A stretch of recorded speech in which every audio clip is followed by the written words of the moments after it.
შეფასებისა და გამოცდების ეროვნული ცენტრის მიერ ორგანიზებული საგამოცდო პროცესი უკვე მე-11 წელია, რაც განათლებისა და მეცნიერების სამინისტროს მიერ მიმდინარეობს საქართველოში და ეს მართლაც ეროვნული პროექტი, ვფიქრობ, საკმაოდ კარგი შედეგებით მიდის, თუმცა მართალი ვიტანდებით, რომ დიდი მომზადება და ძალისხმევა სჭირდება ყოველწლიურად ამ საქმეს.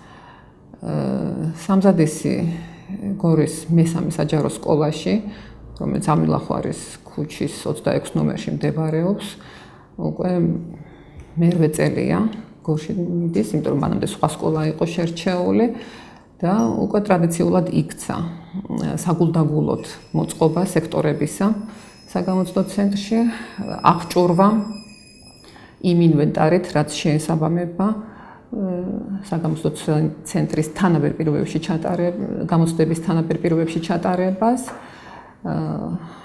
დამონტაჟებულია უკვე კამერები აბსოლუტურად ყველა სექტორში და იმ ოთახში, სადაც უშუალოდ გამოცდის დღეს შეინახება ტესტები პირველი და მეორე სესიისათვის და ასევე იმ დრომდე, სანამ ტესტები წავა თბილისში გასასწორებლად, ამავე ოთახში განთავსდება. რაც შეეხება სხვა სახის მზადებას, უკვე ჩატარებულია სწავლება კურატორებისთვის, მეთვალყურეებისთვის, რეგისტრატორებისთვის, რომლებიც უშუალოდ მონაწილეობენ საგამოცდო პროცესში და ბოლო გენერალური რეპეტიცია ჩატარდება უშუალოდ გამოცდის წინა დღეს, 1 ივლისს. ამ დღეს უკვე გორში ჩამოვლენ ის მეთვალყურეები, რომლებიც განაწილებულები არიან ჩვენს შიდა ქართლის საგამოცდო ცენტრში, გაეცნობიან ცენტრში განლაგებას სექტორებისა და მეორე დღეს უკვე შეეგებებიან აპლიკანტებს. როგორც იცით, გამოცდები არის როგორც ეროვნული გამოცდები, სადაც აბიტურიენტები ეცდებიან თავისი ცოდნა გამოავლინონ და სტუდენტები გახდნენ. გამოცდებზე ასევე მოდიან მაგისტრანტობის მსურველები, სტარტდება საკვალიფიკაციო გამოცდა მასწავლებლებისათვის და გრანტის გასაუმჯობესებელი გამოცდა უკვე სტუდენტებისათვის. 15 დღის განმავლობაში მიმდინარეობს გამოცდები, იწყება 2 ივლისს და სრულდება 22 ივლისს. გორის საგამოცდო ცენტრში ყოველი დღე დაკავებული იქნება. აქ ყველა მიმართულებით ჩატარდება გამოცდები. ბოლო 2 დღის გარდა, 21-22 ივლისის გარდა, ყოველდღიურად გორის საგამოცდო ცენტრში იქნება 2 სესია. ეს ნიშნავს, რომ დილით ჩატარდება გამოცდები, სადაც რეგისტრაცია დაიწყება 8 საათზე და უკვე უშუალოდ 9 საათიდან საგამოცდო პროცესი დაიწყება, ხოლო შუადღის შემდგომ არის დღეები, ძირითადად, როდესაც გამოცდები მეორე სესიაზე დაიწყება 15 საათზე, ანუ 3 საათიდან, თუმცა არის ზოგიერთი დღე, როდესაც განსხვავებულია 1 საათით საგამოცდო სესიის დასრულების დღე. ისე რომ ყოველდღიურად თითქმის ყოველ დღე 2 სესია იქნება განაწილებული აბიტურიენტებმაც, მასწავლებელმა და ყველა აპლიკანტმა უკვე იცის თავისი დრო, მათ უკვე მიღებული აქვთ ბარათები საგამოცდო ცენტრებში თუ სკოლებში, იქ სადაც მათ განაცხადი ჰქონდათ გაკეთებული. თქვენ იცით, რომ საგამოცდო პროცესის ჩატარებისას ხდება ჩაწერა უშუალოდ ამ პროცესის ღმერთთან უხდას, მაგრამ შესაძლებელია, რომ შემდგომ აპლიკანტს ჰქონდეს განაცხადი არასწორად ჩატარებულ პროცედურაზე და იმისთვის, რომ მოხდეს გადამოწმება საგამოცდო კომისიის, საგამოცდო ცენტრის ადმინისტრაციის მიერ, თუ როგორ წარიმართა კონკრეტული პროცედურა, მათ უნდა ჰქონდეთ საშუალება, რომ ეს ჩანაწერი ნახონ, გაანალიზონ და გადაწყვეტილება უკვე აპელაციაზე აპლიკანტისა ამის შესაბამისად მიიღო. ტექნიკურ აპელაციას რაც შეეხება. ისე რომ კამერა ყველა ოთახში დგას და ჩანაწერი სრულად იწერება ამ პროცედურის გასაანალიზებლად. ყველა ოთახი აღჭურვილია 15 საგამოცდო მაგიდით და სკამით და ორ-ორ მეთვალყურეს, ორ-ორ ზედამხედველს ევალება, რომ უშუალო საგამოცდო პროცენტს ზედამხედველობა გაუწიონ მთელი დღის განმავლობაში. მე შევახსენებ აპლიკანტებს, რომ მათ არ ევალებათ, რომ გამოცდაზე მოიტანონ რაიმე ნივთი, რომელიც შეიძლება საგამოცდო პროცესში დასჭირდეთ.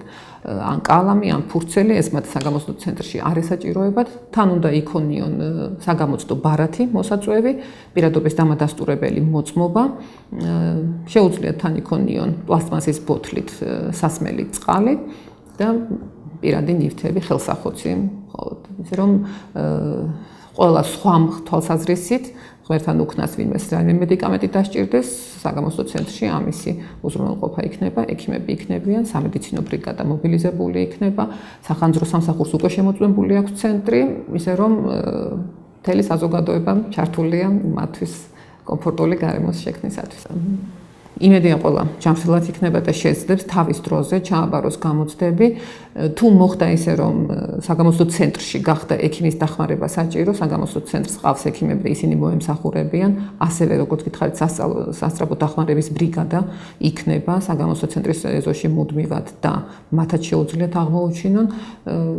სასურველია, რომ აუცილებლობა სამედიცინო დაწესებულებაში გადაყვანისა არ მოხდეს, იმიტომ რომ თუ საგამოცდო პერიოდი გავიდა, აბიტურიენტი ვერ შეძლებს და აპლიკანტი ვერ შეძლებს გამოცდაზე გასვლას. თუმცა ყოფილა შემთხვევები, როდესაც სამედიცინო დახმარება აღმოუჩენიათ, მათ უნდა იცოდნენ, რომ დამატებითი დრო, რომელიც ამ საჭიროებიდან გამომდინარე მათ შეიძლება მიეცათ, ეს არის მხოლოდ და მხოლოდ 20 წუთი, იმაზე მეტი, რაც საგამოცდო დროისთვის კონკრეტული საგანისთვის არის გამოყოფილი. როგორც იცით, შიდა ქართლში ეს ერთი საგამოცდო ცენტრია და ამდენად ყველა რაიონიდან უწევს აბიტურიენტს და სხვა მასწავლებლებსაც აქ მოსვლა გამოცდების ჩასაბარებლად. თუმცა ზოგიერთ ცხადია შეეძლო აერჩია სხვა ქალაქი საგამოცდო ცენტრად. აქამდე ყოფილა ისე, რომ სამცხე-ჯავახეთიდანაც ყოფილან ჩვენთან აბიტურიენტები და სხვა რეგიონებიდან, ფიქრობ ალბათ იგივე იქნება. წელს არც თუ ისე მცირე რაოდენობა აბიტურიენტების 2200-მდე აბიტურიენტია დარეგისტრირებული და სწორედ აი ამ 2200 აბიტურიენტს 4 სესიის განმავლობაში, იმის დამიხედვით თუ რასაგან საბარებენ, უმასპინძლებს ჩვენი საგამოცდო ცენტრი.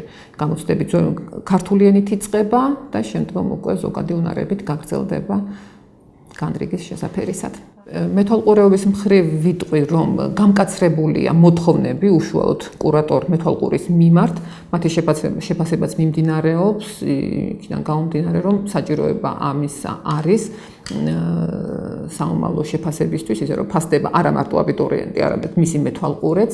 სიახლე გახლავთ ის, რომ ზოგიერთ გამოცდაზე დაემართა დამატებითი კომპონენტი და ეს უცხოენების მასწავლებლებს ეხებათ, მოსმენის ნაწილი მათთანაც არის და საგამოცდო ცენტრი მზად არის იმისთვის, რომ ყოველგვარი შეფერხების გარეშე წარიმართოს უცხოენის გამოცდაზე, როგორც აბიტურიენტებისთვის, ასევე მასწავლებლებისთვის მოსმენის ნაწილი.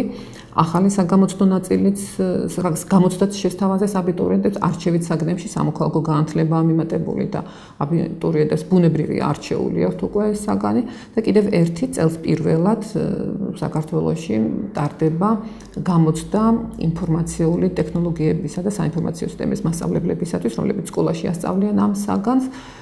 ერთ-ერთი ცენტრი, სადაც გადაწყდა, რომ უნდა ჩატარდეს ეს გამოცდა, გახლავთ გორიც, ისე რომ გარდა იმისა, რაც ჩვენ ვთქვით 15 საგამოცდო დღე, კიდევ იქნება შაბათ-კვირის განმავლობაში დღე გამოყოფილი, როდესაც ისტის, ანუ ინფორმაციული ტექნოლოგიების და საინფორმაციო სისტემის მასწავლებლები ჩააბარებენ ამ გამოცდას. ეს სიახლეა ყველას წარმატებას ვუსურვებ. თუ ვინმეს, რომელიმე აპლიკანტს აინტერესებს რაიმე საკითხი, გნებად საგამოცდო ბარათთან დაკავშირებით, გნებად უშუალოდ საგამოცდო პროცესთან დაკავშირებით, მათ უნდა მიმართონ შეფასებისა და გამოცდების ეროვნული ცენტრის ცხელხას ტელეფონზე 247-33-33, ასევე თუ რაიმე ჯანმრთელობიდან გამომდინარე თუ სხვა ტექნიკური თვალსაზრისით რაიმე დეტალის წინასწარ მიწოდება იქნება საჭირო საგამოცდო ცენტრის ადმინისტრაციისთვის, გთხოვთ, რომ ხვალ დილიდანვე საგამოცდო ცენტრის წარმომადგენლები უკვე ცენტრში არიან, მიბრძანდნენ და ეს ინფორმაცია ჯობს, რომ წინასწარ დროულად მიაწოდონ საგამოცდო ცენტრის ადმინისტრაციას. ყველას წარმატებას ვუსურვებ საგამოცდო პროცესში.